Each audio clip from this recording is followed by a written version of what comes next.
moment we are examining the all angles, and we will find out who is behind this, and we'll take very stringent action. The central agencies are already there. NIA as well as the NSG is already involved. Let us wait for the preliminary information that comes out from the investigation.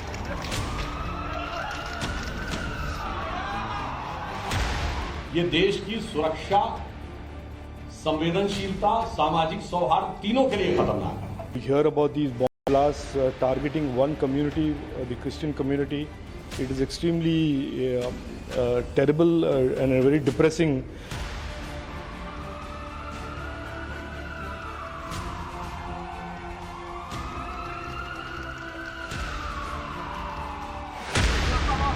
रविवार का दिन था। केरल के एर्नाकुलम के एक convention centre में चल रहे ईसाई समुदाय के 3 दिन के धार्मिक कार्यक्रम का आखिरी दिन था।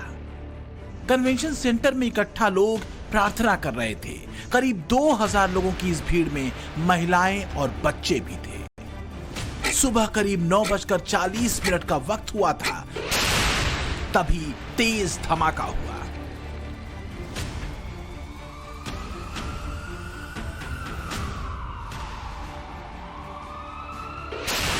प्रार्थना सभा में लोग कुछ समझ पाते तभी दूसरा और तीसरा ब्लास्ट भी हुआ। सारे ब्लास्ट 5 मिनट के अंतराल पर हुए। धमाकों के बाद भयंकर आग लग गई और चारों तरफ चीख पुकार मच गई। केरल के कन्वेंशन सेंटर में हुए आईईडी ब्लास्ट में एक महिला की मौत हो गई और 52 लोग घायल हुए हैं। इसमें 18 लोग आईसीयू में भर्ती कराए गए हैं। 6 लोग गंभीर रूप से घायल हैं। घायलों में एक 12 साल का बच्चा भी शामिल है। Totally 52 persons were brought to the hospitals, including medical college. So at present, IP admission is 30, out of which 18 are in ICU, and 6 are critically ill. And among these 6 people, we have a child who is 12-year-old. Other patients are in other private hospital. The identity of the dead person, the killed person, is not it's not found. Kerala में हुए धमाके ने करीब 9 साल बाद एक बार फिर आतंकवाद और दहशतगर्दी के खौफ को बहस के बीच ला दिया है। खासतौर से ये धमाका इसलिए भी बेहद गंभीरता के साथ लिया जा रहा है क्योंकि इसी महीने की शुरुआत में आतंकी संगठन हमास के इजराइल पर हुए बर्बर आतंकी हमलों को दुनिया ने देखा है। और केरल में ईसाइयों की प्रार्थना सभा के अंतिम दिन हुए इस ब्लास्ट को इसलिए भी गंभीरता से देखने की जरूरत है क्योंकि 2 दिन पहले ही आतंकी संगठन हमास के एक लीडर की वर्चुअल सभा की चर्चा सोशल मीडिया से लेकर देश की मीडिया तक में है। एर्नाकुलम से करीब 150 किलोमीटर दूर मल्लपुरम में आतंकी संगठन हमास के लीडर खालिद मिशेल की सभा खुलेआम करवाई गई थी। खास बात यह है कि इस वर्चुअल सभा में हमास आतंकी खालिद मिशाल ने केरल में मुसलमानों से अपरूट बुलडोजर हिंदुत्व का नारा लगवाया। मतलब ये कि बुलडोजर हिंदुत्व को उखाड़ फेंको, रंग भेदी यहूदीवाद को उखाड़ फेंको। खालिद मिशाल इस्राएली में करीब 7 मिनट तक बोला। इस दौरान उसने भारत विरोधी बातें की। अपने वर्चुअल स्पीच में खालिद ने हिंदू विरोधी नारे लगवाए, मुसलमानों से हमास का सपोर्ट करने के लिए कहा। मुसलमानों ने हमास का सपोर्ट करने की कसम भी खाई। हमास के आतंकियों को मुसलमानों का हीरो बताया और आतंकियों को फिलिस्तीन का फाइटर बताया। Inviting this a Hamas chief to talk on behalf of Hamas, and the most painful thing is that the slogan or the title of the conference was Uproot Bulldozer Hinduism and Zionism. So they are yoking Hinduism and Zionism, that is India and Israel, and supporting Hamas. बात सिर्फ दक्षिण भारत के केरल की नहीं है बल्कि जम्मू कश्मीर की भी है, जहां श्रीनगर में एक आतंकी हमला हुआ। ईदगाह इलाके में आतंकियों ने एक पुलिस अधिकारी को गोली मार दी। हमला उस समय हुआ जब इंस्पेक्टर मसरूर वानी ईदगाह मैदान में स्थानीय लड़कों के साथ क्रिकेट खेल रहे थे। श्रीनगर के ईदगाह इलाके में एसएचओ रैंक ऑफिसर पर मिलिटेंट्स द्वारा हमला किया गया है। ईदगाह का ये एरिया है जहां पर इंस्पेक्टर रैंक ऑफिसर मसरूर पर जो है मिलिटेंटों ने गात लगाकर हमला किया। मैं आपको बताते चले कि बीते कुछ समय में ये पहला ऐसा हमला है जहां पर जो है एसएचओ को हमले का निशाना बनाया गया। ईदगाह की अगर हम पर्टिकुलरली बात करें तो यहाँ पर इससे पहले भी कई सारे हमले जो है सुरक्षा बल के जवानों पर हुए, फिर चाहे वो सीआरपीएफ हो या जम्मू कश्मीर पुलिस, फिर चाहे वो ग्रेनेड से हमले हो या टारगेट किलिंग्स हो। लेकिन कहीं ना कहीं पर जिस तरीके से इस प्लेग्राउंड में यह हमला किया गया है साफ दर्शाता है कि मिलिटेंट्स द्वारा एक बार फिर से यहां पर प्रेजेंस दिखाने की कोशिश की गई है। चाहे केरल में ईसाइयों की प्रार्थना सभा में हुआ ब्लास्ट हो या श्रीनगर में पुलिस अधिकारी मसरूर वानी पर हुआ हमला, दोनों ही घटनाएं सुरक्षा व्यवस्था के लिहाज से ज्यादा चौकन्ना होने का इशारा कर रही हैं।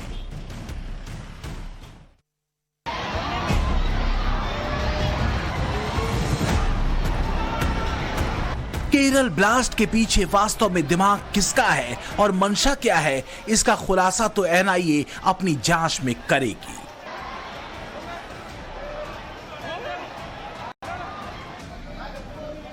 लेकिन सवाल केरल पुलिस की मुस्तैदी को लेकर भी उठ रहे हैं कि 2000 के करीब जुटे ईसाइयों के धार्मिक कार्यक्रम में सुरक्षा व्यवस्था की चूक कैसे हो गई। We hear about these bomb blasts targeting one community, the Christian community. It is extremely terrible and a very depressing incident that in a state like Kerala in India, we will have this type of terror attack and terror incident. But I hold the government of Kerala squarely responsible for this because just yesterday, 24 hours ago, they permitted the terror organization Hamas, who was just recently responsible for killing so many innocent people. Hamas पर Israel के action के बाद से ही केरल में Israel के खिलाफ विरोध प्रदर्शन जारी है।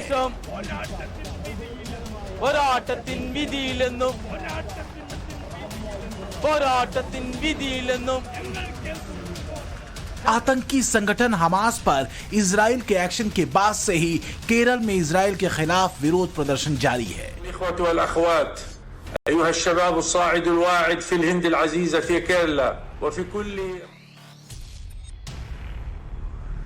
खास बात यह है कि फिलिस्तीन को सपोर्ट करने के नाम पर यह सब कुछ चल रहा है। सुरक्षा व्यवस्था को लेकर मामला गंभीर इसलिए भी है क्योंकि टेरर आउटफिट्स का कनेक्शन केरल के कट्टरपंथी जमातों से रहा है।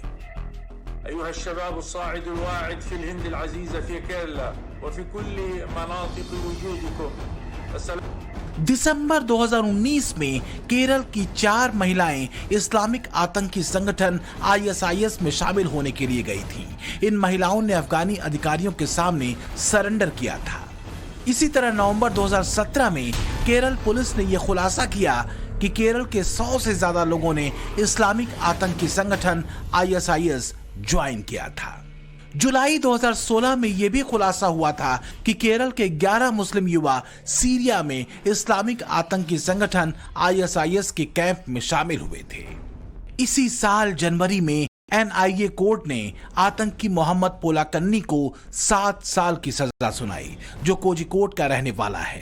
आतंकी पोलाकन्नी की गिरफ्तारी 2020 में दिल्ली एयरपोर्ट से हुई थी और इसी साल जुलाई महीने में आतंकी मथिलकात कोदाइल की गिरफ्तारी भी हुई। इसकी गिरफ्तारी तमिलनाडु के सत्यमंगलम से हुई थी। इसके साथ 3 और आतंकी भी पकड़े गए थे। बीजेपी आरोप लगाती है कि तुष्टीकरण, वोट बैंक की राजनीति और गठबंधन पॉलिटिक्स के चलते केरल में कांग्रेस से लेकर लेफ्ट पार्टियां तक देश की सुरक्षा से खिलवाड़ करती रही हैं। आपको पता है आज तक कभी ऐसा हुआ किसी प्रदेश की विधानसभा ने किसी आतंकवादी के पक्ष में प्रस्ताव पारित किया हो? दैट वाज इन मार्च 2006। 1998 के कोयम्बटूर ब्लास्ट का मुख्य आरोपी अब्दुल नसीर मदनी जो तमिलनाडु की जेल में था, केरल विधानसभा ने प्रस्ताव पारित किया कि उसको छोड़ दिया जाए। 117 के 117 विधायक, सारे कांग्रेसी, सारे कम्युनिस्ट ने उनका समर्थन किया था। मगर फिर मैं कह रहा हूं, ये आइसोलेशन में नहीं है। CWC ने जो प्रस्ताव पारित किया उसमें हमास का नाम ही नहीं लिया। अभी प्रियंका गांधी का कल का ट्वीट है, हमास का नाम ही नहीं है। मतलब स्थिति यह है कि एक समुदाय को तो फिलिस्तीन तक जोड़े रहो और दूसरे समुदाय को उत्तर दक्षिण में तोड़े रहो, तमिल हिंदी में तोड़े रहो, अगड़े पिछड़े में तोड़े रहो। 2014 के बाद से बदले हुए भारत ने आतंकियों को एक बात बखूबी समझा दी है कि नफरत और खौफ फैलाने की जुर्रत करोगे तो 72 हूरों के पास भेजने का पूरा इंतजाम सुरक्षा बल और एंटी टेरर स्क्वाड कर देगा। आतंकवाद को लेकर भारत की नीति साफ है, आतंकवादियों पर कोई रहम नहीं और यही वजह है कि हमास के आतंकी हमले की निंदा भारत ने की। नए भारत ने बीते करीब एक दशक में उग्रवाद और आतंकवाद से कभी भी समझौता नहीं किया। जिसने जैसा किया उसको जवाब भी वैसा ही मिला। भारत का रुख क्रिस्टल क्लियर रहा है। Radicalism and terrorism still remain a pressing danger for the whole world. These ideologies keep taking new identity and forms, but their intentions are the same. Terrorism is an enemy of humanity, and there can be no ifs and buts in dealing with it.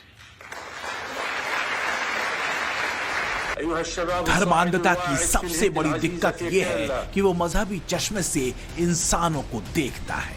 Israel में Hamas के आतंकियों पर हुए बर्बर हमले को तो Islamic मुल्क अनदेखा कर देते हैं, लेकिन जब इजराइल पर हमास हमला करता है तो दुहाई इंसानियत की दी जाती है।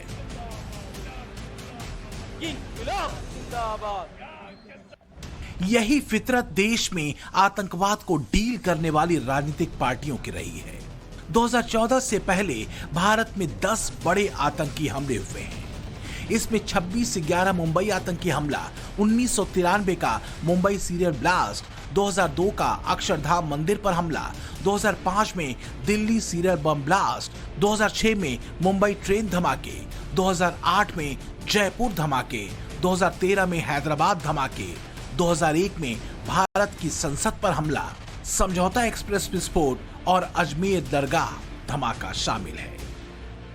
लेकिन 2014 के बाद से कानून व्यवस्था की सख्ती ने दहशतगर्दी और आतंकवादियों के मंसूबों को नाकामयाब किया। केरल के कन्वेंशन सेंटर में हुए ब्लास्ट के बाद से दिल्ली से लेकर यूपी तक अलर्ट मोड में है, क्योंकि वक्त त्योहारों का है और कोई कसर छोड़ी नहीं जा सकती। सीएम योगी ने फरमान जारी कर दिया है और आदेश साफ है। केरल में हुए बम धमाकों के बाद उत्तर प्रदेश में भी अलर्ट हो चुका है। कई संवेदनशील जिलों में विशेष निगरानी रखने के निर्देश दिए गए हैं।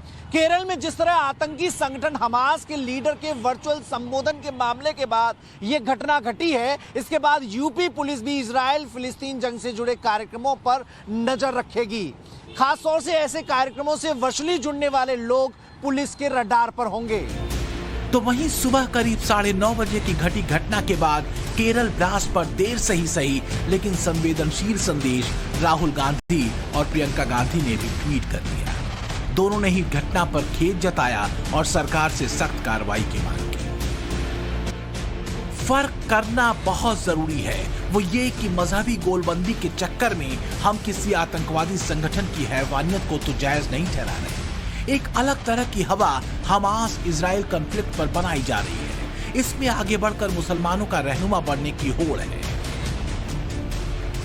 खासकर AIMIM जैसी पार्टियां एक तरफा एजेंडा सेट करने में लगी हुई हैं। मुंबई में फिलिस्तीन के सपोर्ट में AIMIM के कार्यक्रम को जब शिंदे सरकार ने परमिशन नहीं दी तो इसे भी मजहबी नजरिए से दिखाने की कोशिश की गई। देखिए मैडम, ब्लास्ट तो आज हुआ है जी कि तो कल से मेरे को बोल रहे मत करो। 2 दिन से मैं परमिशन मांग रहा हूँ, परमिशन भी नहीं दे रहे मैडम। तंजीम में परमिशन मांग रही है, आज प्राइवेट प्रॉपर्टी में भी दुआ। अब जो केरला में हुआ वो निंदनीय है, हम उसकी निंदा करते हैं। और ऐसा नहीं होना चाहिए। एनआईए इन्वेस्टिगेशन कर रहा है, जो भी उसमें गिल्टी है उसको पनिशमेंट होगा। मगर यहाँ आप देखिए, हर पॉलिटिकल पार्टी का नेता, ये किसी एक पॉलिटिकल पार्टी का फंक्शन नहीं है, ये एक तंजीम का है जहाँ सब आए हैं, और एक ह्यूमैनिटेरियन की, जिसमें पॉलिटिक्स सियासत नहीं है मैडम। दुनिया भर में इस्लामिक एकजुटता के नाम पर अलग तस्वीर बन रही है। सवाल मानवता का है। जंग किसी भी समस्या का समाधान नहीं हो सकती, लेकिन आतंकवाद और हक की लड़ाई का फर्क भी समझना होगा। दुनिया के सामने बर्बरता की तस्वीरें पेश करने वाले कभी इंसानियत के हक में खड़े नहीं हो सकते, फिर चाहे वो हमास हो या उसका साथी हिजबुल्लाह या फिर ISIS। That if we take today a strong position on terrorism, we take a strong position because we are big victims of terrorism.